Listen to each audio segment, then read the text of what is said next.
वक्रतुंड महाकाय सूर्यकोटि समप्रभ निर्विघ्नं कुरु शुभकार्येषु सर्वदा।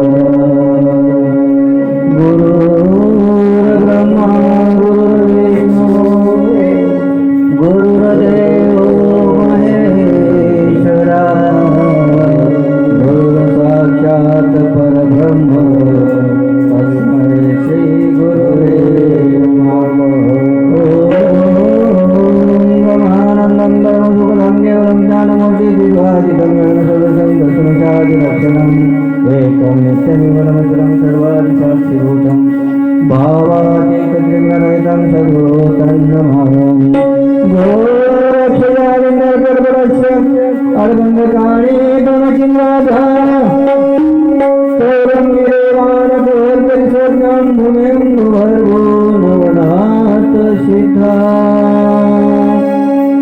गुरु महाराज गुरु जय जय परब्रह्म सद्गुरु।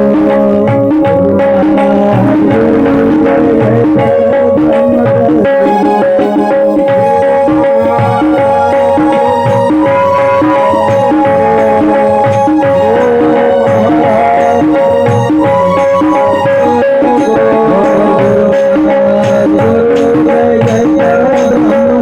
सद्गुरु।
भगवान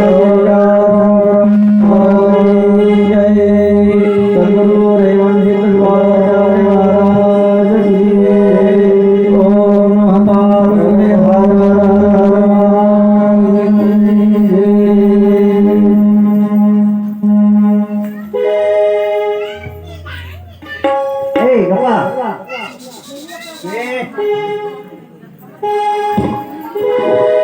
आज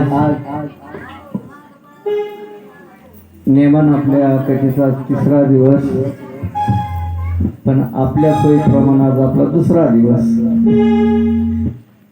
कथेची आपली सगळी चित्रकथाच व्हायला लागली. आता बरं राहील, आता काही टेन्शन नाही आहे की नाही. पाऊस एकदा परत एकदा उद्या वगैरे असं थोडंसं इकडनं पण पडलं असं मारून घ्या, म्हणजे कमीत कमी 100 लोक तरी व्यवस्थित बसतील याच्यामध्ये.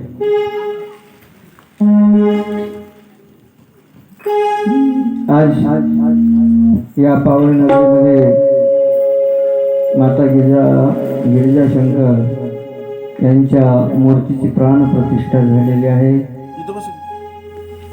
त्यानिमित्त भगवान शिवशंकर आणि माता गिरिजा यांच्या चरणी अनंत कोटी प्रणिपात. आमचे विद्यागुरु धर्मशंदो सद्गुरु रेवणसिद्ध शिवाचार्यजी महाराज यांच्या चरणी अनंत कोटी प्रणिपात.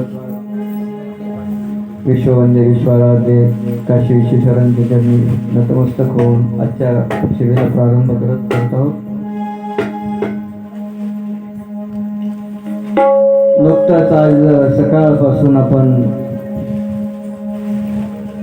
माताची प्राणप्रतिष्ठा, या प्राणप्रतिष्ठेच्या गोंधळामध्ये इथे सर्वच लोकांची लगबग चालू आहे.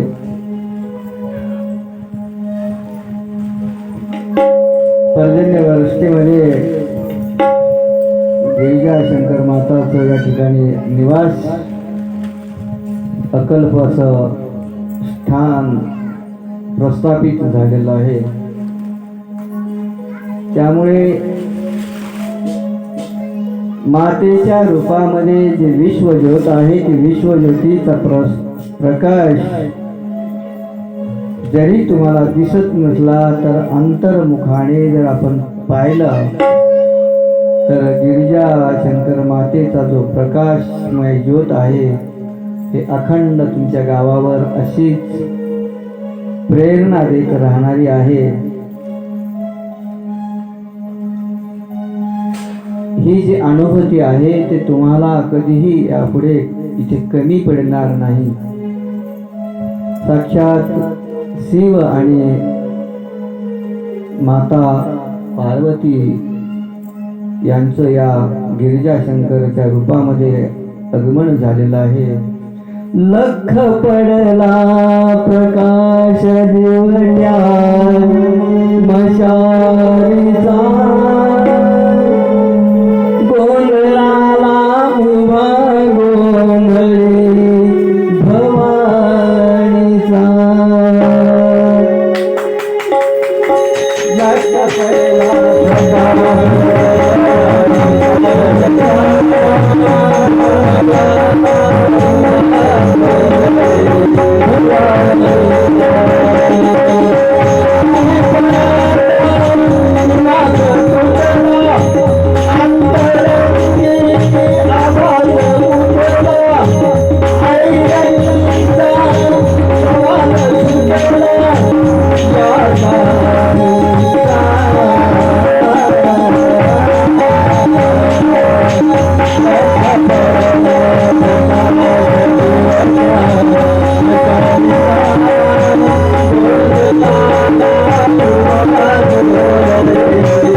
अशा प्रकारे आज गिरिजा मातेचं इथं आगमन झालेलं आहे आणि तिच्या ज्योतिर्मय तेजामधून जे प्रकाश पडला तो प्रकाश आपल्या गावावरती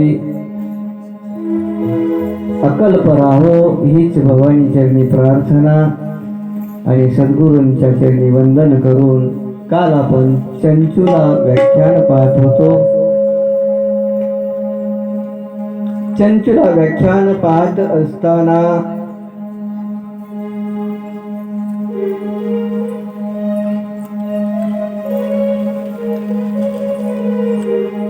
येते भरतवचः श्रुत्वा चक्षुषा त्वगोचसा तथेति भरतवचनं प्रतिजग्रह दृष्टे कृतेवं समयं दिवेदंपति दृष्टमानसि कुङ्कुमनिरति जाति निर्भयं कुचेतसायवं तयतो दम्पत्यो योदु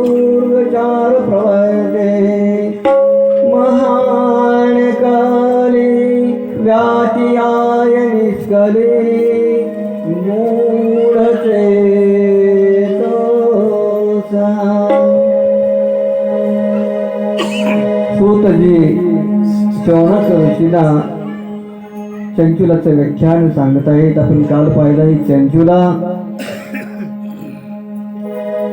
ब्राह्मण कुलातली आहे. बिंदुक तिचा पती, तो म्हणजे दोघंही पती पत्नी ब्राह्मण कुलामध्ये आहेत. परंतु कसल्याही प्रकारचा वेद अभ्यास किंवा जो शिष्टाचार असायला हवा तो शिष्टाचार कोणाकडेही त्या दोघाही नवरा बायकोकडे दिसत नव्हता. रोज घरामध्ये झगडे. पतिदेवानं एक पट केलं तर ही दुप्पट करायची आणि दुप्पट केलं तर ही चौपट करायची. एक दिवस उजडतो. बिंदू वेगळ्या मार्गाला लागल्यामुळे तो विशिष्ट अशा रोगाने त्याचा मृत्यू होतो. आणि मृत्यू झाल्यानंतर चंचुलाका हे कुठल्याही बंधनात न राहता आपलं ऐश्वर्य किंवा सुखामध्ये जीवन जगावं याच्यासाठी धन जमा करण्यासाठी वेगळ्या वाम मार्गाला लागून ते वाईट कृत्य करू लागले.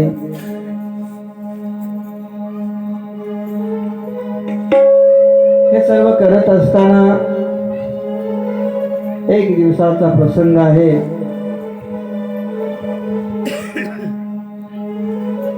त्याच गावामध्ये एक ब्राह्मण देवता शिवकथेचं निरूपण करत होते. आणि सहज त्या कथेमध्ये विषय निघाला. ते कथेचं निरूपण करत असताना चंचुला त्याच मार्गाने जात होते आणि तिचे लक्ष त्या कथा सांगणाऱ्या ब्राह्मण देवताकडे गेलं. आणि तिच्या मनामध्ये असं आलं की आपण रोज वाईट काम करत आहोत. किंवा आता योगायोगाने ही कथा आपल्या डोळ्यासमोर चालू आहे तर आपण चलत चलत ही कथा ऐकावी म्हणून एक 10-15 मिनिटं त्या कथेच्या ठिकाणी ते चंचुला बसते. चंचुला बसली आणि ब्राह्मण देवताचा योगाने विषय आला. जर एखादी स्त्री पती धर्म सोडून जर वाईट मार्गाने जर वागत असेल तर तिला अनेक जन्म नरकामध्ये राहावं लागतं. धर्मराजाच्या त्या सांगण्यावरून यमदूत त्या स्त्रीच्या अंगावर उकळते तेल टाकतात. रोज वेगवेगळे काम करून घेतात. तोंडामध्ये अंगावर सर्व उकळतं तेल टाकलं जातं आणि या नरकामधून किमान 84 जन्म तरी तिला परत मनुष्य देह मिळत नाही. पूर्ण तिचं पाप जे आहे ते पापाचं खंडन जोपर्यंत होत नाही तोपर्यंत यम लोकामध्ये तिला जन्मही कुठे दुसरीकडे मिळत नाही. तिथेच तरसत राहावं लागतं. हे व्याख्यान ऐकलं आणि मग चंचुलाच्या मनामध्ये प्रकाश पडला. जर मी मेले तर मला ह्या ब्राह्मण देवतानं जसं सांगितलं तसं स्वर्गामध्ये तर जागा मिळणारच नाही, पण यमलोकामध्ये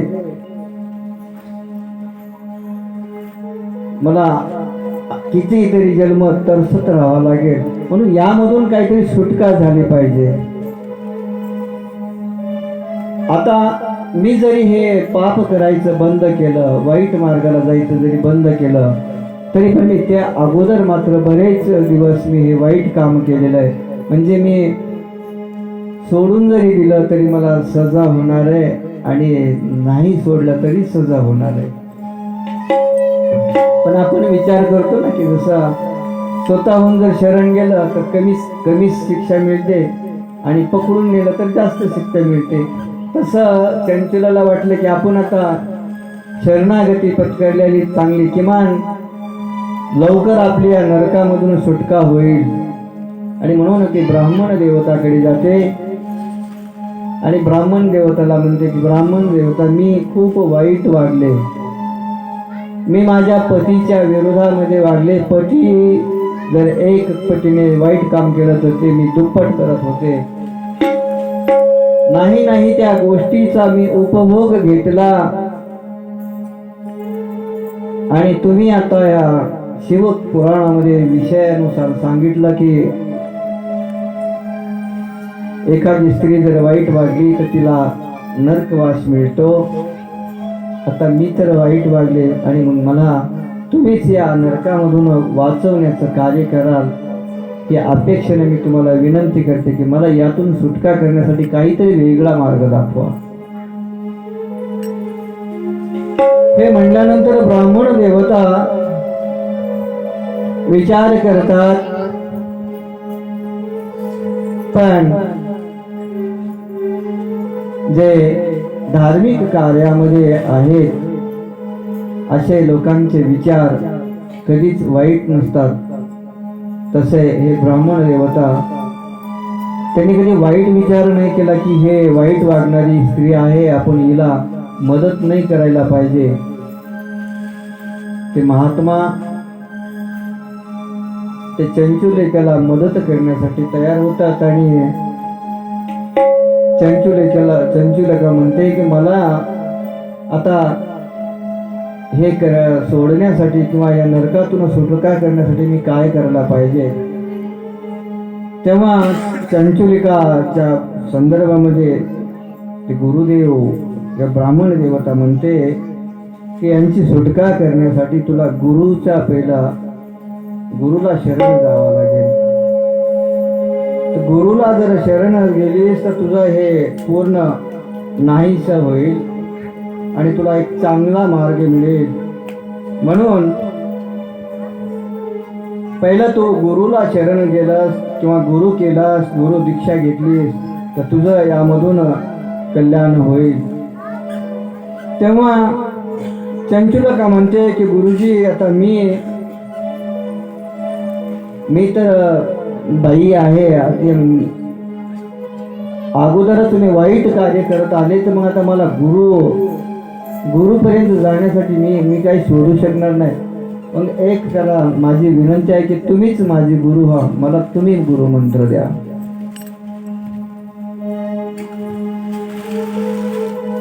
तेव्हा चंचुलकाला विचारतात की गुरु जर सद्गुरु करायचा असेल, दीक्षा घ्यायची असेल तर तो त्या पात्रतेचा असला पाहिजे आणि दीक्षा घेणाराही पात्रतेचा पाहिजे. जेव्हा आपण एखादे दान कुठे करतो तर दान करत असताना दान करणाराही पवित्र असावा आणि दान घेणाराही पवित्र असावा, तर ते देवाणघेवाणला अर्थ आहे. तसा ब्राह्मण देवता म्हणते की मी गुरु मंत्र तुम्हाला देईल, पण मला वाटते की तुम्ही दुसरं कोणतरी गुरु पाहावा.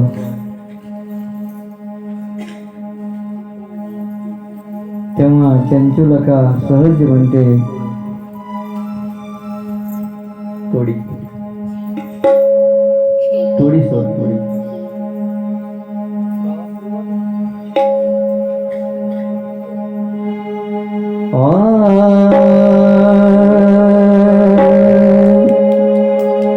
गुरु बिना को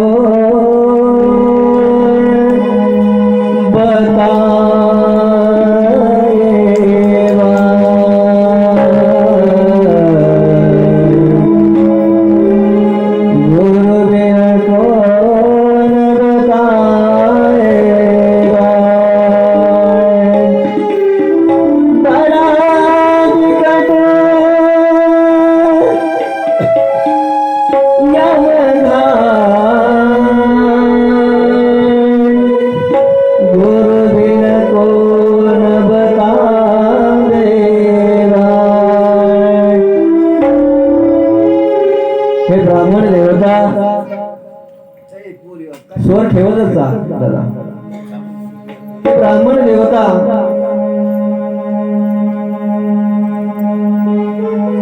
गुरुच्या व्यतिरिक्त मला कोण वाट दाखवणार? आवाज कमी ठेवा त्या स्वराचा. गुरुच्या शिवाय मला कोणी वाट दाखवणार नाही. अनेक संत महात्म्यानं सांगितले की गुरुजीनं कोण बतावे वाट, बडा कठीण है यमघाट. गुरुजीनं कोण बतावे वाट.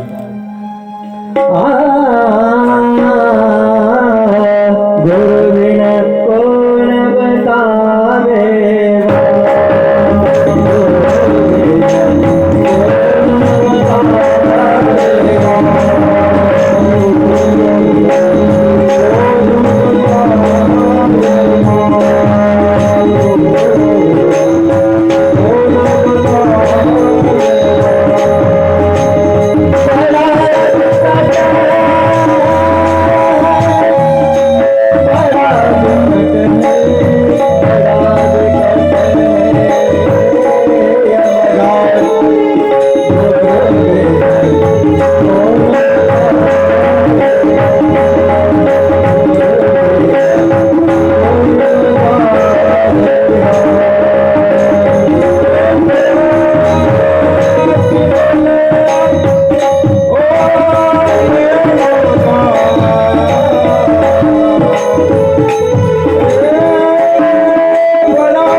भगवान शिव जरी आले तरी काहीही फरक पडणार नाही. कारण जोपर्यंत आयुष्यामध्ये मला चांगला गुरु मिळत नाही तोपर्यंत माझा हा नरकवासी कधी होणार नाही. काम करतो सर्वकाळ सांग काम करतो सर्वकाळ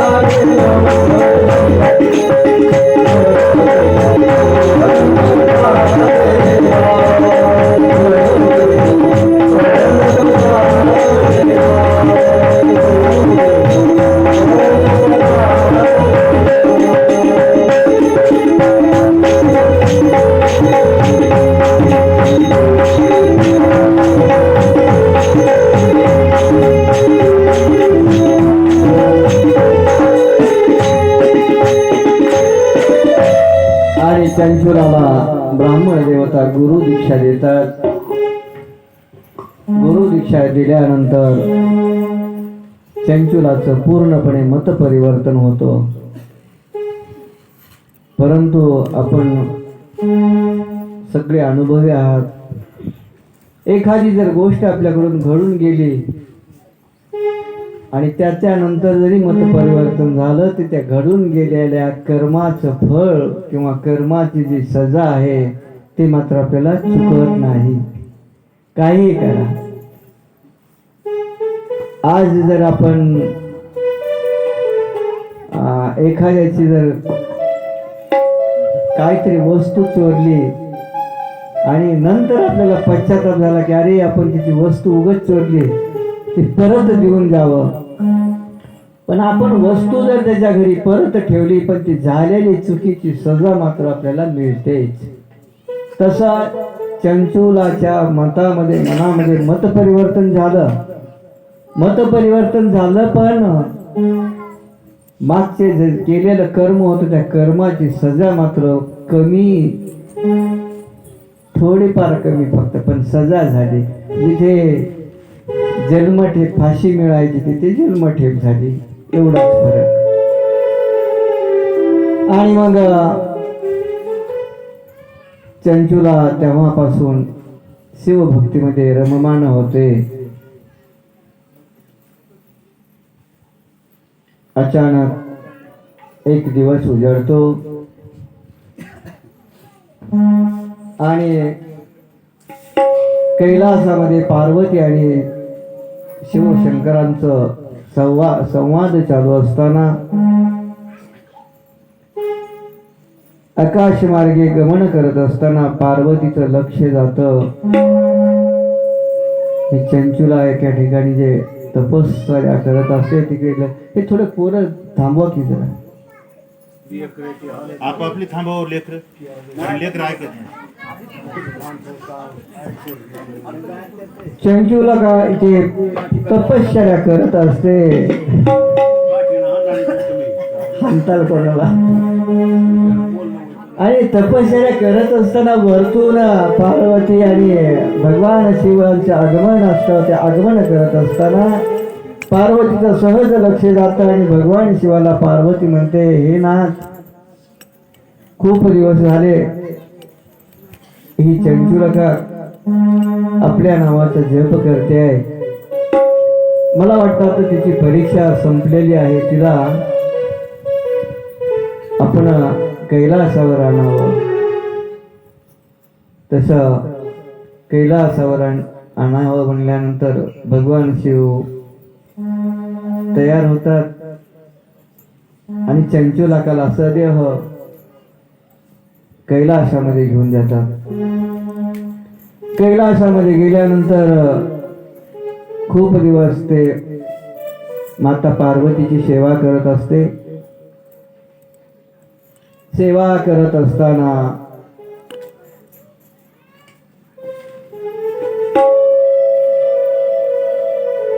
कैलासामध्ये भगवान शिव आणि प्रत्यक्ष माता तिथे हजर आहे. आणि मग हे हजर असताना तिथे नामस्मरणाला काही कमी नाही. जिथे जावं तिथे पाषाण असतील, झाडं असतील, पशु असतील, पक्षी असतील, सर्वांच्या तोंडामध्ये ओम नमः शिवाय, ओम नमः शिवाय, ओम नमः शिवाय,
कैलासामध्ये जिकडे पाहो तिकडे नाम जप आहे, शिवाचं स्मरण आहे.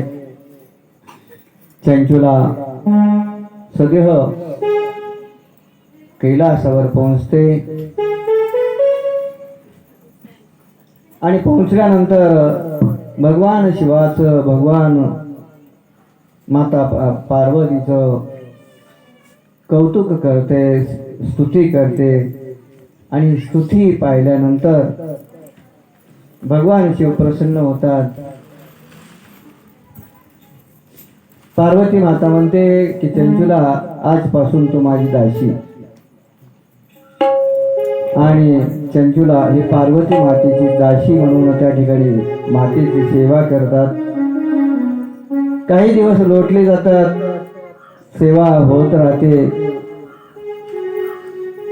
आणि सेवा करत करत चंचुलका भगवान शिवाचं नामस्मरण करत आहे. भगवान शिवाची मानस पूजा, रुद्र पूजा, लघु रुद्र पूजा, महिम स्तोत्र, शिव अष्टक, बिल्व अष्टक, रुद्र अष्टक असे वेगवेगळे शिवाच्या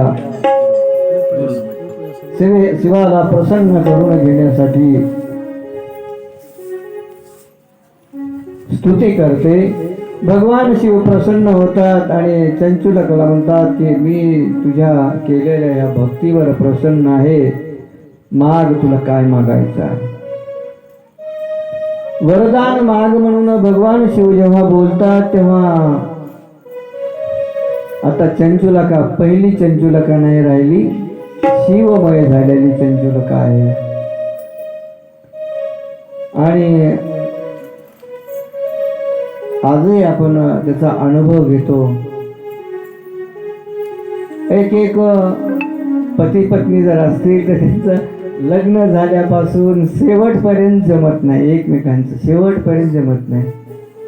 झगडे रोज झगडे राहतात. पण जेव्हा शेवटची स्टेप येते का, वय वाढल्यावर, मग तेव्हा वाटतं आता तरी किमान म्हातारीनं बोलावं. म्हणून मग शेवटच्या स्टेपला ते पती पत्नी थोडं गोड बोलायला लागतात. तसा चंचुलकाचं आणि बिंदूचं शेवटपर्यंत जमलं नाही, मेलं तरी जमलं नाही. पण मेल्यानंतर हे शिवमय झाल्यामुळे हिला कळालं की माझा पती कुठे आहे. तर हा बिंदू एक पिशाच्य योनीमध्ये प्रवेश केलेला होता. मोठा महान पिशाच्य योनीमध्ये होता ते हे याचं ज्ञान या चंचुलकाला झालं. तेव्हा महादेव प्रसन्न झाल्यावर जेव्हा वर माग म्हणतात तेव्हा चंचुलका म्हणते की हे भगवान प्रभू, आम्ही जसे लग्न झाले तसं आम्ही नवरा बायको कधी चांगले वागलो नाही. शेवटी आमचे पती गेले, पण मला समजलं आहे की ते पिशाच्य योनीमध्ये आहेत. ज्या पद्धतीने तुम्ही माझा उद्धार केला तशी माझी इच्छा आहे, मला तुम्ही जो वर दिला त्या वरामध्ये मला फक्त एकच माझं मागणं आहे की माझ्या पतीला देखील तुम्ही या शिवलोकामध्ये आणावं. महादेव तथास्तु बोलतात. पण महादेव म्हणतात की हे चंचुलका, माझी हरकत नाही त्याला शिवलोकामध्ये आणायला, पण कुछ पाने के लिए कुछ खोना पडता है. म्हणा आहे ना आपल्याकडे. आपल्याला जर काही प्राप्त करून घ्यायचं असेल तर आपल्याला पण काहीतरी द्यावं लागतं. म्हणून देवाणघेवाण होते. कुछ पाने के लिए कुछ खोना पडता है. टिट फॉर टिट, जसं असतं तसं पाहिजे. तसं महादेवजी म्हणतात, तू तरी कमीत कमी त्या ब्राह्मण देवतेची कथा ऐकलीस, त्याच्यामुळे तुझं मतपरिवर्तन झालं. पण या बिंदूच्या मनामध्ये कसलंही मतपरिवर्तन झालं नाही.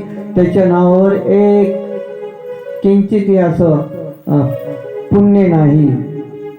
मग त्याला कुठल्या आधारावर इकडे आणू नये? काहीतरी पाहिजे की नाही, पुण्य पाहिजे की नाही. उगाच देव फुकट काही कोणाला देत नाही. आपल्याला सवय 15 रुपयाचं नारळ फोडायचं ना अख्खं घरदाराला माणसं सुखी ठेवते बाप्पा. आणि त्या नारळाचा तुकडा पण थोडाच तिथे ठेवलेला, बाकी अख्खं नारळ आपल्याकडे असतं. मग त्या नारळाच्या तुकड्यावर काय देव आपल्याला जवळ करत नाही. तसा भगवान शिव म्हणतात की यांनी कुठलेच पुण्य केलं नाही, मग याला आणायचं कसं. तेव्हा नारद मुनीला पाचारण केलं जातं. पार्वतीला पण प्रश्न पडतो की आता नेमकं काय करायचं. वरदान म्हणजे आपण तथास्तु तर बोललो, पण याचं पुण्य नाही, काय याला काय करावं विचार करतात. आणि विचार करत करत नारद मुनीला विचारतात की नारद मुनी, आता हे अशा प्रश्नामध्ये तुम्ही थोडं मार्ग दाखवा. नारद मुनी म्हणजे महर्षी आहेत, ते गुरु आहेत, गुरुस्थान आहेत. आणि गुरुच कधीही वाट दाखवतो. अगदी देव जरी असला ना तरी गुरुने सांगितलं तरच पुढे मार्ग, हे की नाही. भार्गव ऋषीने मार्ग दाखवला 14 वर्ष वनवासामध्ये जाताना रामाला. रावणाकडे कसं जायचं ते मार्ग दाखवते. म्हणजे गुरुशिवाय नाही. राम बी असले, देव बी असले तरी काहीच नाही. गुरु जे सांगेल ती पूर्व दिशा. तसं नारद मुनीने पार्वती मातेला सल्ला दिला. पृथ्वी तलावर तुंबक ऋषींचा आश्रम आहे. ते तुंबक ऋषी म्हणजे अतिशय पवित्र शिवभक्त आहेत. आपण तुंबक ऋषीकडे जावं आणि तुंबक ऋषीला विनंती करा की ज्या ठिकाणी हा बिंदूक पिशाच्य येवणेमध्ये आहे त्या ठिकाणी जाऊन 7 दिवसाची शिव महापुराण कथा सांगावी. जसे जसे दिवस वाढतील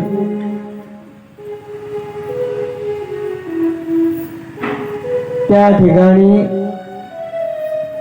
मला वाटतं भागवतामध्ये पण असा प्रसंग आहे की बांबूच्या झाड जसं जसं ते गाठ फुटत राहील 7-5 दिवसाचे तसं त्याचा उद्धार होत गेला. या प्रकारे तुंबक ऋषीला सांगितलं की 7 दिवसाची कथा त्या ठिकाणी श्रवण करावी जिथे बिंदू त्या पिशाच्य योनीमध्ये आहे. आणि मग पार्वती मातेच्या सांगण्यावरून बिंदुक ज्या ठिकाणी पिशाच्य योनीमध्ये आहे त्या ठिकाणी तुंबकराज महर्षी जातात. सोबत त्यांचे लोक काही असते. माता पार्वती आणि भगवान शिव हेही त्या कथेला उपस्थित असतात. 7 दिवसाची कथा त्या ठिकाणी केली जाते. तो परिसर म्हणजे असा खूप लांबचा नाही, आपल्याच परिसरामध्ये ही कथा घडलेली आहे. कदाचित तुम्हा लोकांना माहिती नसावं, हा जो आपला पर्वत रांग आहे इकडली कुठली शिंगणापूर पासून ते पार बीडचे धारूर वगैरे जी गेलेली ही जी रांग आहे पर्वताची, हे विंध्यागिरी पर्वताची जी झालेली तुकडे आहे त्याच्यामधून आलेली ही आपली बालाघाटची रांग आहे. आणि याच परिसरामध्ये तुम्हा सर्वाला ज्ञात आहे ज्या आपण बिंदुकाची जी कथा आपण ऐकत आहोत इथे त्याच्याच नावावरून बीडमध्ये बिंदुसरा नावाची नदी वाहते आहे. जिथे आमचा आश्रम त्याच नदीच्या किनारी आहे बिंदुसरा. या बिंदुसरा नदीच्या किनारी तो नंतरचा भाग आहे. आज उगा सहज मी एक ग्रंथ चालत होतो आणि ग्रंथ सकाळी वाचन करत असताना या शिव महापुराणामध्ये अथ पंचम अध्याय 5वा अध्याय मला इथे मिळाला. हे 5वा अध्याय वेगळा नाही, कुठलाही नाही, हे तुमच्याच गावचं वर्णन करणारा अध्याय आहे. ज्या पावन मंदिरामध्ये आपण इथे वास्तव्यात बसलेलो आहोत, इथे जिथे कथा चालली, खरं तर आमचं पण सद्भाग्य आहे की जागृत देवस्थानच्या ठिकाणी आपण आज कथेचं श्रवण करत आहात. मी माझे मनचं सांगत नाही, इथे ग्रंथामध्ये 5वा अध्याय आहे. हे टोटली 5वा अध्याय आरणगावच्या नावावर आहे. तुम्हाला आज माहिती झाली.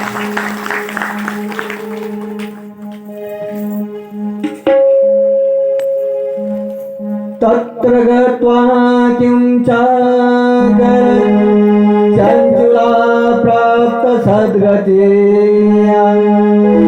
श्रवतीयं कथास्माकमद्भुता भक्तेवर्धिनी. तत्र गत्वा किं चाकर चंचुला प्राप्त सद्गते तत्त्वं वद विशेषण तत्पशेच मार्गते. शौनकजी बोलतात, हे भगवान सूतजी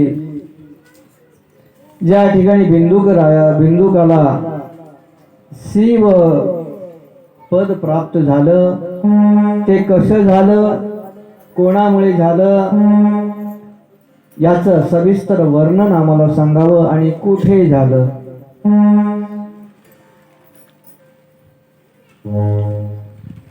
तेव्हा सूतजी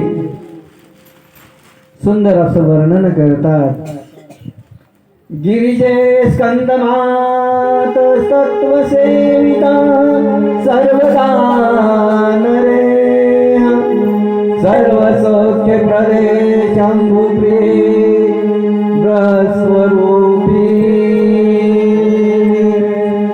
अरण्यं दंडकः वसता निवास विष्णु ब्रह्मति विषय सगुणा निर्गुणापि च त्वमाचा प्रकृति सूक्ष्मा सच्चिदानंद रूपिणी साक्षात् गिरिजा शंकर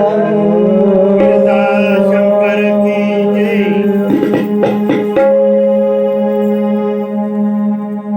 नारद महाराजांनी सुचवल्याप्रमाणे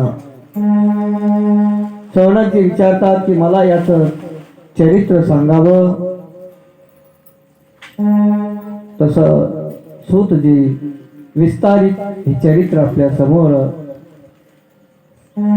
सांगत आहेत.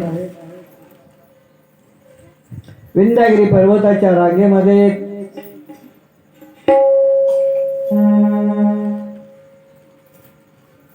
ज्वलस्फोट म्हणतो की त्यांना काय ज्वालामुखी होते आणि त्या ज्वालामुखीच्या क्षमतेमुळे त्या ज्वालामुखीमुळे त्या पर्वताचे 7 प्रकारचे खंड 7 भाग निर्माण होतात. त्यापैकी हा जो आपला भाग आहे 7वा भाग हे रांग आणि याच रांगेमध्ये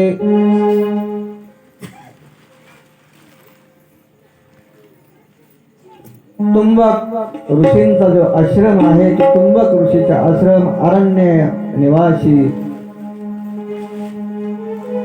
निवास म्हणजे हा जो आपला परिसर आहे तो हा परिसर दंडकारण्य नावाने प्रसिद्ध आहे. भगवान रामचंद्रांचं आगमन या ठिकाणाहून झालेलं आहे. इथे एक श्लोक आलेला आहे रामचंद्रांच्या बाबतीमध्ये.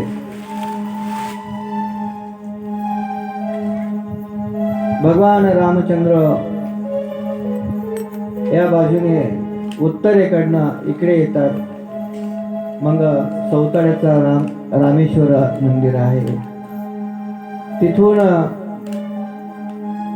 पुढे पुढे येत असताना प्रभू रामचंद्रांना जटायूचं शरीर दिसतं आणि ज्या परिसरामध्ये जटायूचं उत्तर क्रिया केली हे तुमच्या जवळचं उत्तरेश्वर देवस्थान आहे. जिथे भगवान प्रभू रामचंद्राने जटायूची उत्तर क्रिया केली आणि जिथे उत्तर क्रिया केली तिथे शिवलिंगाची स्थापना केली. तेच शिवलिंग म्हणजे उत्तरेश्वर. तिथून भगवान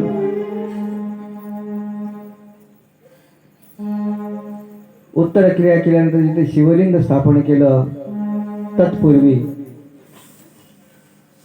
जटायू जे संकटामध्ये होते किंवा काळाने त्यांना ग्रासलेलं होतं त्या ठिकाणी उत्तर क्रिया करून शिवलिंगाची स्थापना होते आणि भगवान शिवाच्या कृपेनं जटायू कालमुक्त होतात.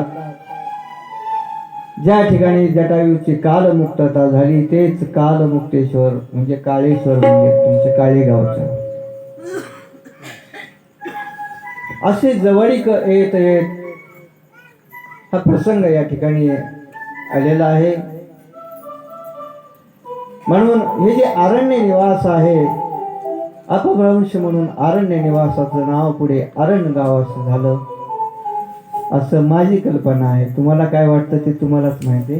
पण एक मला असं वाटतं की अरण्य निवास जे गाव आहे ते अरण्य निवास म्हणजे जिथे अरण्यामध्ये ऋषींचं निवासस्थान आहे ते निवासस्थान म्हणजे तुमचं हेच परिसर आणि त्या परिसरामध्ये अनेक ऋषींचं वास्तव्य असल्यामुळं पुढे चालून त्याचं अरणगाव झालं असावं अपभ्रंशानुसार. असं हे गाव आणि याच ठिकाणी तुंबक ऋषींच्या आश्रमामध्ये 7 दिवसीय कथा होते. 7 दिवसीय कथा झाल्यानंतर हळूहळू दर दिवसाला ते वृक्ष जो आहे किंवा पिशाची योनीचं जे देह आहे ते फुटत बिंदू मुक्त होतो आणि तिथून कैलासावर त्यांचे शिवाचे जे गण आहे ते शिवाचे गण कैलासाला त्या बिंदुकाला घेऊन जातात. सगळीकडे आनंद होतो. त्यानंतर ज्या ठिकाणी हा प्रसंग घडला तो प्रसंग तुमचा इथेलाच आहे. म्हणून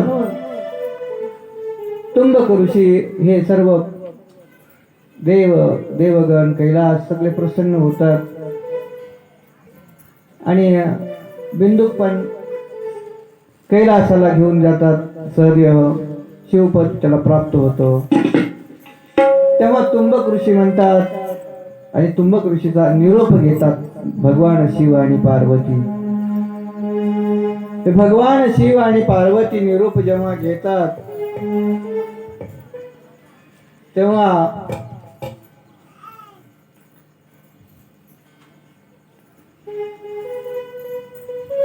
तुंबक ऋषींना भगवान शिव म्हणतात की आता आमची इथून जाण्याची वेळ आलेली आहे. आम्हाला महर्षी तुम्ही मला आता आम्हाला निरोप देवा, आम्ही कैलासाला जात आहोत.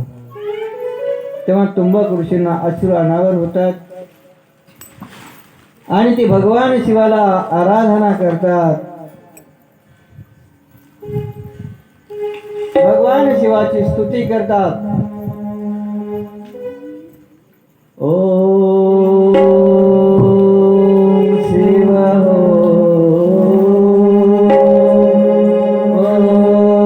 ओम शिव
तुंबक ऋषी भगवान शिवाची स्तुती करतात आश्रमामध्ये आलेली ही जी देवता आहे साक्षात पार्वती आणि भगवान शिव ज्या वेळेला निरोप घेतात तेव्हा त्यांना अश्रू अनावर होते. ते भगवान शिवाची स्तुती करतात आणि विनंती करून त्यांना प्रश्न करतात की भगवान शिव, तुम्ही 7 दिवस या जागेवर राहिलात आणि आमची सर्वांची विनंती आहे की आपण इथून कुठेही जाऊ नये.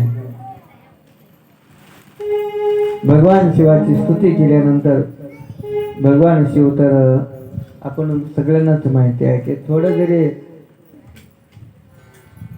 कौतुक केलं की भगवान शिव लगेच भाळतात. तसं शिवाची स्तुती केल्यानंतर भगवान शिव म्हणतात, काय तुमचे म्हणणं काय आहे? तेव्हा तुंबक ऋषी सांगतात की भगवान, आमची इच्छा आहे की तुम्ही याच ठिकाणी अकल्प आयुष्य, एक नाही अकल्प आयुष्य, जोपर्यंत चंद्र सूर्य आहे तोपर्यंत तुमचं वास्तव्य या ठिकाणी असावं. तेव्हा भगवान शिव तथास्तु म्हणतात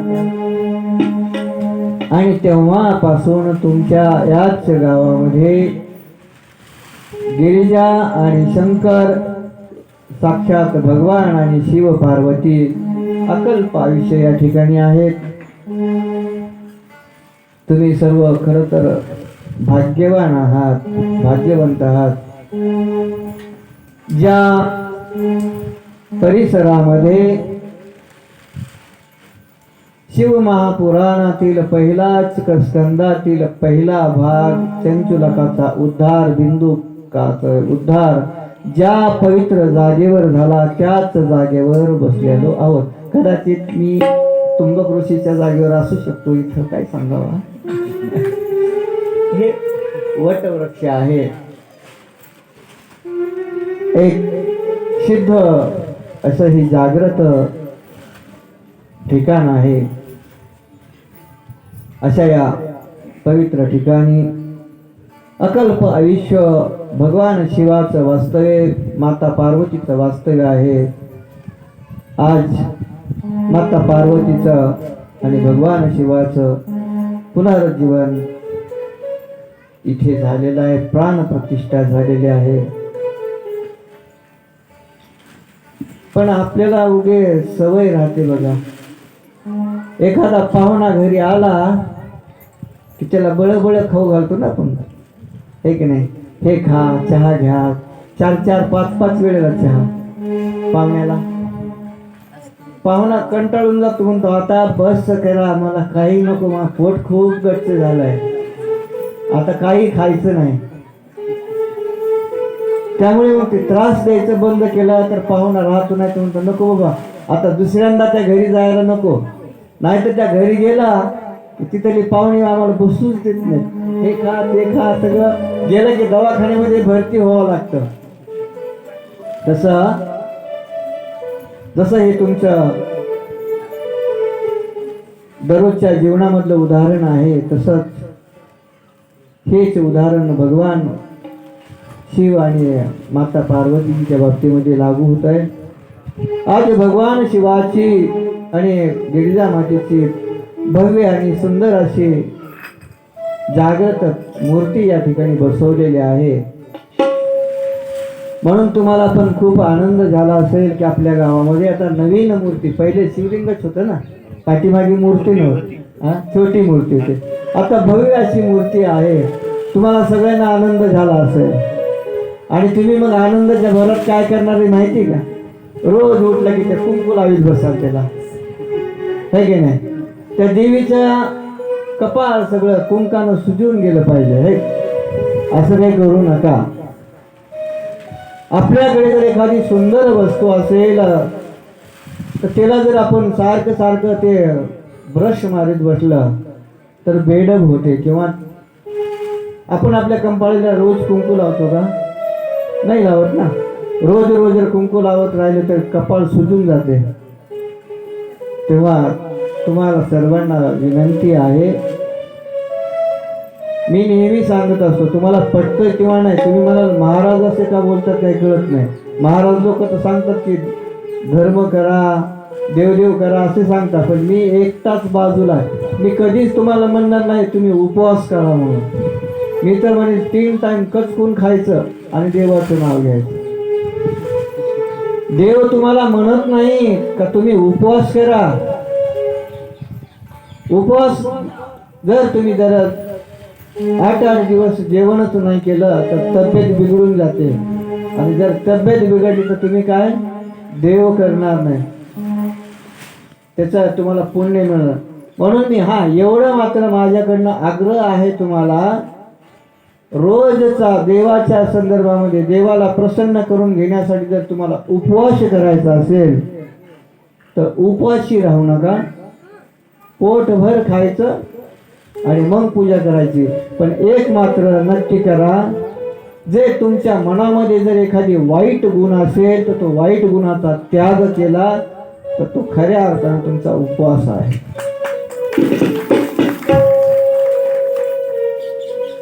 म्हणून आयुष्यामध्ये जीवन जगत असताना पहिलं वाईट गोष्टी सोडा. एखादी माऊली रोज येणारी एकादश करते, शिवरात्र करते, देवीचा उपवास, महादेवाचा उपवास, ज्योतिबाचा उपवास, मसुबाचा उपवास, संतोषी माताचा उपवास, म्हातारी वाळून जाते उपवास करून. आणि ही रोज उपवास करते पण घरी मात्र सुनाला रोज टोमणं देते. त्या उपवासाचा काही फरक पडणार नाही. म्हणून उपवास करण्यापेक्षा सुनेला टोमणं द्यायचं बंद करा. म्हणजे सुनबाई म्हणेल की सासू खूप चांगली आहे. आणि सुनाने पण उपवास करण्यापेक्षा सासूला उगाच खोड्या करायचं ते बंद केला तर मग सासू पण म्हणेल माझी सून म्हणजे देवीच. तेव्हा उपवासापेक्षा हे बंद करा. या ठिकाणी आता जागृत देवस्थान आहे, तर देवीवर कोणी असं पाणी टाकू नका. पाणी टाकल्याने देव प्रसन्न होत असं वाटते का? एक गोष्ट मी परत तेच सांगतो, माझा एकच मुद्दा लक्षात ठेवा, त्याग करायचा आहे तर वाईट गोष्टीचा त्याग करायचा. उगाच काहीतरी वेगळे सोंग करत बसायची नाही. आमच्या बाबतीमध्ये आम्ही उपवास केले, आमचे उपवास वेगळे. आजही माझी कॅपॅसिटी, मी 40 दिवस काही न खाता राहू शकतो. आमचे उपवास म्हणजे 21 दिवसाचे, 11 दिवसाचे, 31 दिवसाचे, 41 दिवसाचे असे उपवास असतात आमचे. अनुष्ठान म्हणतो त्याला आम्ही. आणि ते अनुष्ठान म्हणजे एकदा अनुष्ठानला बसलो की फक्त कडुलिंबाचा रस आम्ही घेतो 1 कप. आज जर 1 कप कडुलिंबाचा रस घेतला तर तोच दुसऱ्या दिवशी तेवढाच कडुलिंबाचा रस. आणि आपले उपवास म्हणजे सकाळी भगर, दुपारी केळी, पुन्हा सफरचंद, 9-10 वेळेस चहा, पुन्हा तिखट खिचडी, शाबूचे वडे, असे तर फुकते मग माणसं. ते उपवासाला काही किंमत नाही. म्हणून उपवास करण्यापेक्षा वाईट व्यसन सोडा, वाईट गुण सोडा, चांगले गुण पकडा. हे जर तुम्ही लक्षात ठेवलं तर बाकी तुमचं सगळं जीवनात सार्थक आहे. म्हणून त्या ठिकाणी जी मूर्ती आहे त्या मूर्तीवर कधी पाणी टाकू नका. पाणी टाकल्यानं काय होईल की ते मूर्ती पण खराब होईल. आणि मूर्ती खराब झाली की एखादा आजारी पेशंट जर आपण घरामध्ये ठेवला तर आपल्याला कसे वाईट वाटते की नाही. तसा तो आपले एक कुटुंब प्रमुख आहे. भगवान आपले एक कुटुंबाचे करते आहेत. म्हणून त्या मूर्तीची काळजी घ्यावी. सगळ्यात दुसरं एक महत्वाचं, तुम्हा लोकांना शिवाची पूजा कशी करावी याचं ज्ञान अजूनही आलेलं नाही. शिवकथा किती वेळ झाली आपल्या गावामध्ये? पहिलीच आहे. बर, खूप दिवस झाले असतील. शिवकथेमध्ये बघा, प्रत्येक देवाची आराधना कशी करायची त्याचे वेगवेगळे नियम आहेत. भगवान शिव हे कोण आहेत? वैराग्य मूर्ती आहे ना, संन्यासी रूपामध्ये आहेत, स्मशानात राहणारे आहेत. त्यांनी विवाह केला, पण त्या विवाहाचा त्या संसारामध्ये किंवा त्या प्रपंचामध्ये गुरफटून राहिली नाही. शिव हे आदिनाथ आद्य दैवत आहे, निर्गुण रूप आहे आणि संन्यासी आहे, त्यागी आहे. म्हणून शिवाला हळद आणि कुंकू कधीच चालत नाही, हे लक्षात ठेवायचं. हळद कुंकू शिवाला कधीच व्हायचं नाही. जर शिवाला तुम्हाला पूजा केल्यानंतर जे भस्म आहे ते भस्म, बेलपत्र, धोत्र्याचं फूल, जास्वंदी फूल आणि अष्टगंध किंवा चंदन याचा वापर करायचा. ते पण थोडसा, हळदी कुंकू कधी लावायचे नाही. आमच्यासारखा संन्यासी जर कधी आला तर संन्यासाला कधी हळदी कुंकू लावायचं नाही. जेव्हा आपण घरामध्ये साधू किंवा संन्यासी आपण बोलवतो त्यावेळेला घरामध्ये त्यांचं संन्यासांचं किंवा साधूंचं स्वागत म्हणून आपण पाद्यपूजन करत असतो. ते पाद्यपूजन करत असताना संन्यासाच्या अंगुठ्यावरच फक्त पाणी टाकावं आणि त्यावेळेस पुरतं फक्त भस्म आणि अष्टगंध किंवा चंदन एवढंच लावायचं, हळदी कुंकू नाही. म्हणून या मंदिरामध्ये सुद्धा हळदी कुंकाचा कधी वापर करू नका, विनंती आहे. म्हणजे ते मंदिराची मूर्ती खराब होते म्हणून सांगत नाही, पण ते धर्माच्या विरोधामध्ये आहे, नियमाच्या विरोधामध्ये आहे. म्हणून त्या ठिकाणी तुम्ही हळदी कुंकू वापरू नका. बेलपत्रेचा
शिवाला अर्पण करण्यासाठी तांदूळ,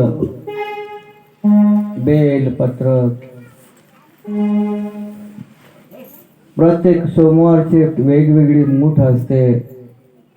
तांदूळ आहे, तीळ आहे, वेगवेगळ्या धान्याची राशी हे अर्पण करावं.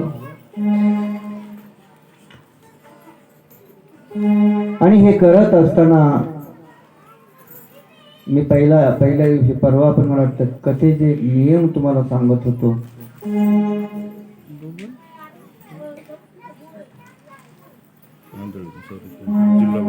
हे करत असताना म्हणून या ठिकाणी जे आपण मूर्ती स्थापित झालेली आहे, प्राणप्रतिष्ठा झालेली आहे, त्या मूर्तीची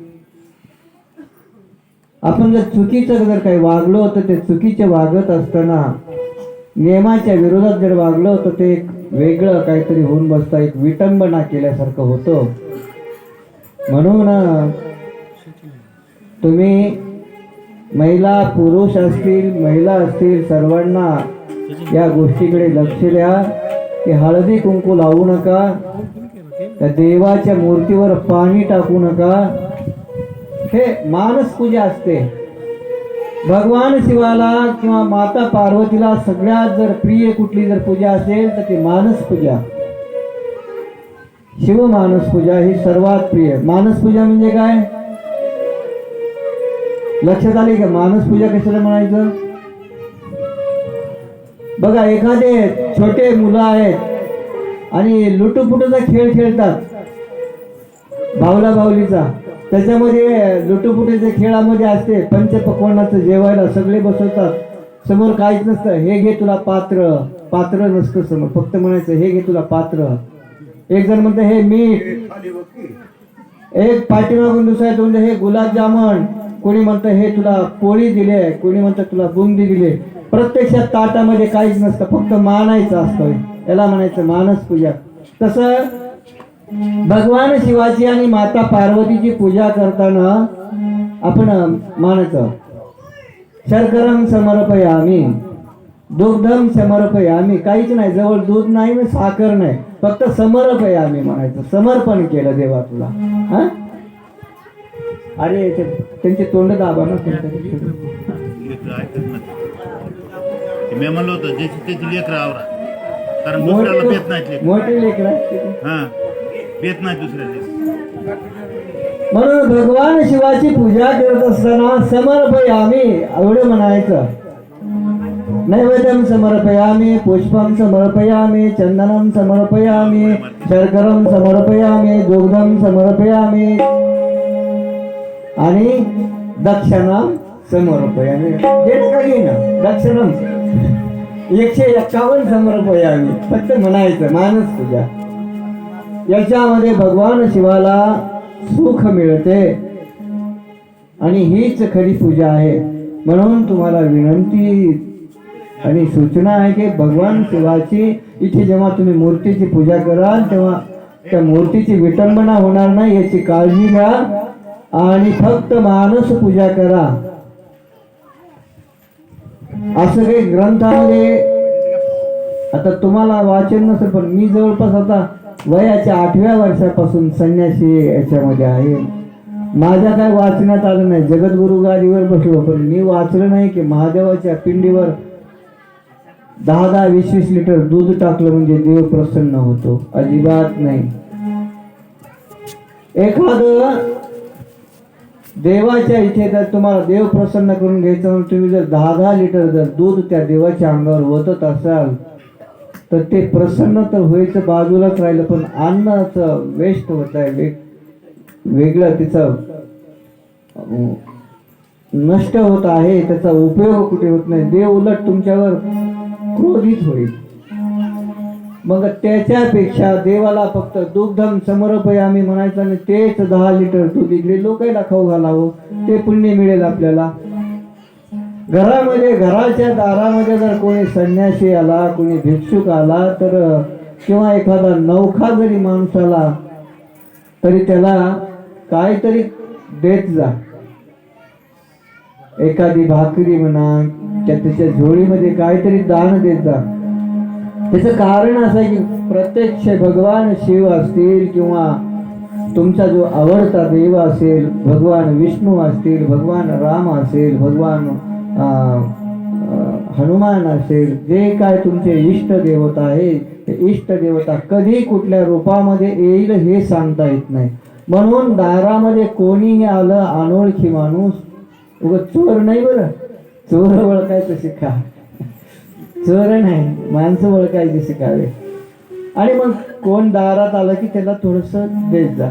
नाहीच कोणी सापडलं तर कमीत कमी एखादी चिमणी असेल, कावळा असेल. आता माझ्याकडे बघा, आमच्या मठामध्ये ते हे आहे, काय म्हणते त्याला, मुंगस. ते माझ्या गादीवर येतात ते मुंगस, 4-4, 5-5 मुंगस. त्यांना जर रोज कोण आज सकाळी भाकरी नाही, काही खायला नाही टाकलं की 12-1 वाजल्या का 100% ते 4-5 मुंगसन मागे पिल्ले नीट आमच्या मी जिथे राहतो त्या घरामध्ये रूममध्ये घुसतात. खरुताई ते खडोळी जे आहेत, खडोळी पण मध्ये घुसते, कधी कधी ते चिमण्यामध्ये घुसतात. ते त्यांना सवय झालेली. म्हणून दारामध्ये कोणी नाही सापडत, किमान पशु पक्षी काय जे असेल ते त्याला थोडस दान करत जा, खायला देत जा. म्हणजे तेवढंच पुण्य तुमच्या पदरामध्ये मिळेल. ते पुण्य तुमच्या पदरात पडेल. उगेच काहीतरी दूध टाकून दिलं किंवा आणखी काही टाकून दिलं तर हे त्यामुळे पुण्य तर बाजूलाच राहिलं.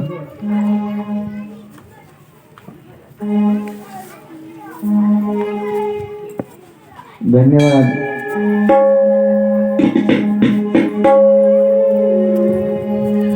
आज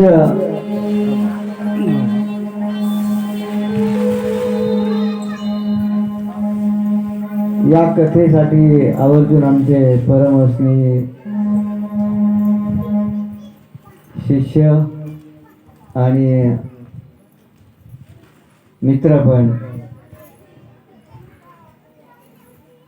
संत तुकाराम माध्यमिक विद्यालयाचे मुख्याध्यापक आदरणीय बबनरावजी आंधळे सर आणि त्यांच्या पत्नी म्हणजे आमच्या वहिनी, ते पण इथे कथेला आलेले आहेत. सोबत त्यांची चिरंजीव छोटा मुलगा तो पण आलेला आहे. धन्यवाद. खूप बरं वाटलं तुम्ही आज भेट दिली.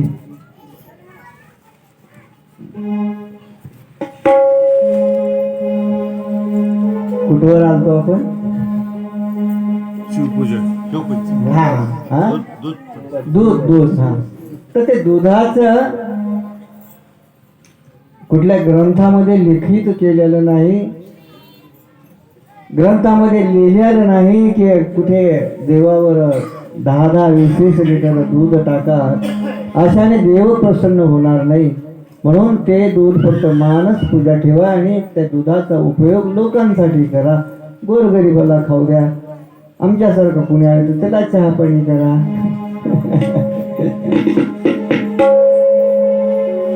हे नियम पाळायचे.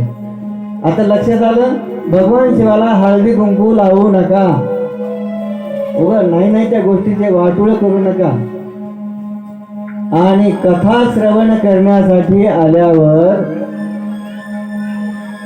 कथेला सुद्धा येण्याचे नियम आहेत. आम्हाला माहिती आहे तुम्हाला ते नियम काही पाळणं होणार नाही, पण काही गोष्टी आपल्याला पाळले पाहिजे. ज्यांना शक्य आहे त्यांनी ते पाळावं, ज्यांना शक्य नाही त्यांनी तिथेच घरी 2 टाइम जेवावं, इथली पंगत जेवावी आणि मग कथा ऐकावी. पण जरा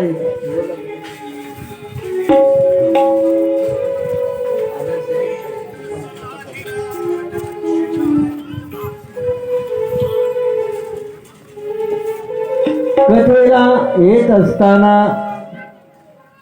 मी काल पण म्हणलं होतं, आसन आपलं आणा जावं. आसनाची व्यवस्था बहुतेक झाली नाही वाटतं कोणाला, आहे की नाही? बर, आसन नाही सापडलं तर आसन पण समर्प आहे आम्ही.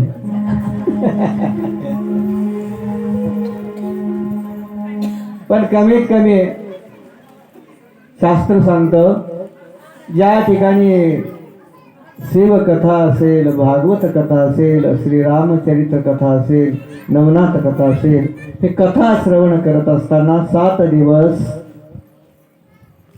ब्रह्मचारी जीवन जगावं, शुद्ध अंतःकरणाने यायचं असतं. 7 दिवसाचा उपवास कोणाला करा म्हणणार नाही, पण किमान कथा होईपर्यंत अल्पाहार घ्यावा.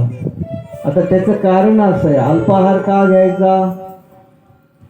एकदा का आपण भरपूर जेवण केलं आणि कथेमध्ये आलं का मग थंड हवा, वरती फॅनची हवा आणि कथा नाही समजत, त्यामुळे डोक्यावरून जाते आणि ऑटोमॅटिक आपला डोळा लागतो. ते झोप येऊ नये म्हणून कमी खायचं, थोडं थोडं. हे असे नियम आहेत. या नियमाचं पालन आपण सर्वांनी करावं. समाप्त पुराणमिहि समुपस्य सुशक्तिमान् शृणुयात् भविष्ये शुद्धः पुराणं शैवमुत्तमम्.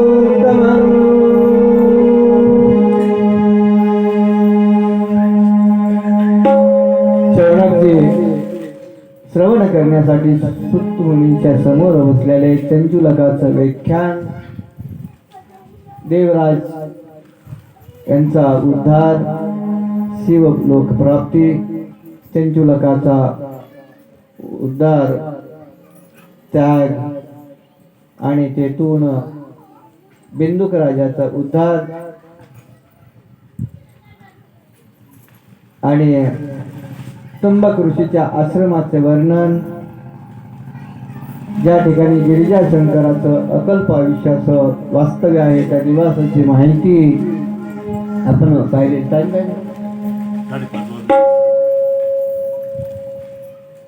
विषय खूप आहे. आज 3रा दिवस आहे, आपला 2रा दिवस आहे. एक दिवस वाया गेला. कथा भरपूर आहे. थोडस नियोजन काय तर करता आलं आता तर उद्या त्याला काय नाही तर एक काम करा, सकाळी लवकर कथा ठेवली तर चालते का? चालते.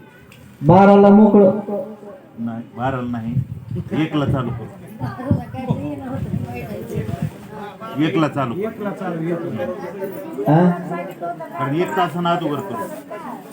कारण पण दुसरं पुन्हा काय? पाऊस येतो, पावसामुळे आता येतं. आपण आता हे पॅक केलंय बर. आणि पुढलं पॅक करायचं. हा मग काय बर. बघा येऊन घ्या. सत्याच time.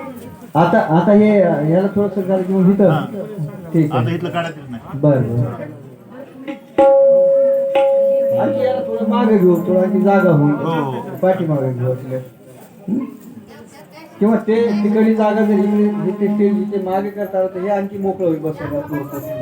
मागे करता येते का आपल्याला? नाही उघडे नाही का? उघडे बरं. आपल्याला हे भरपूर होते. हा? भरपूर होते.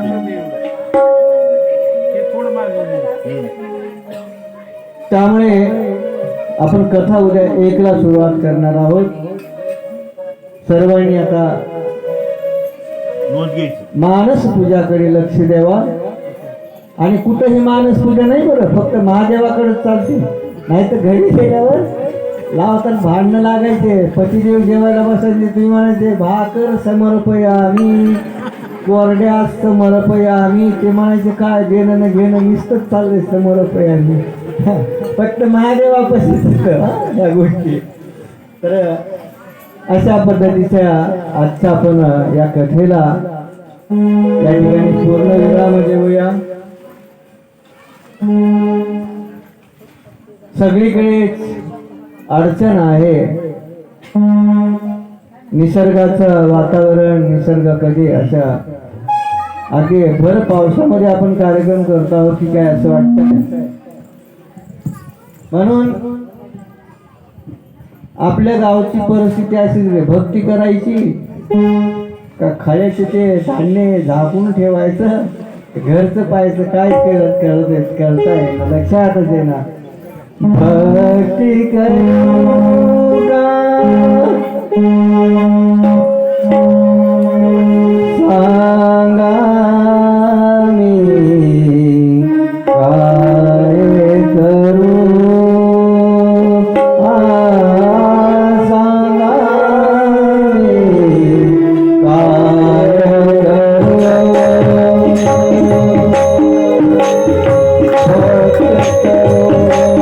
करू.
भक्तीमध्ये माणसाने वेड झालं पाहिजे.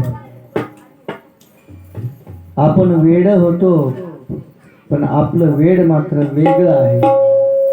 कोणी मोबाईलमध्ये वेड होतं, कोणी लग्न जमत नाही म्हणून वेड होतं, कोणी पैसा टिकत नाही म्हणून वेड होतं, कोणी म्हणतं शेतामध्ये बोर फेल झालं म्हणून वेड होतं.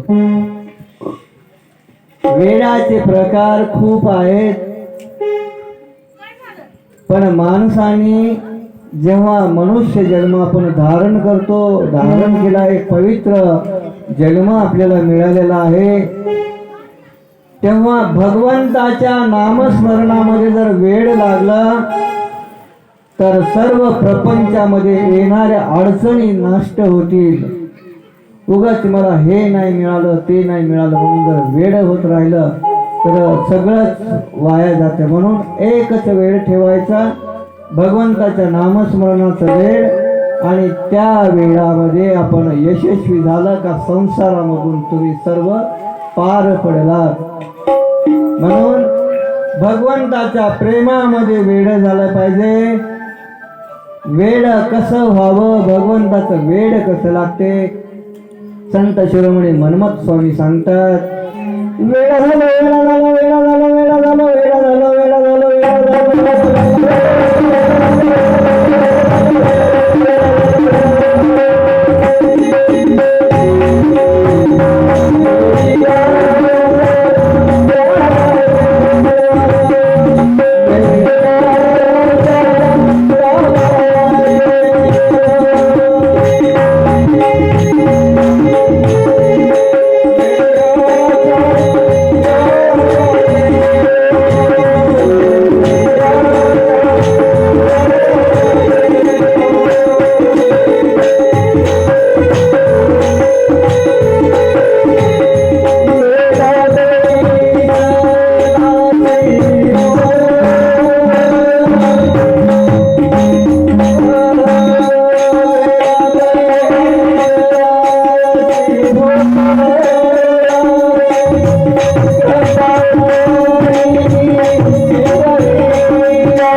Thank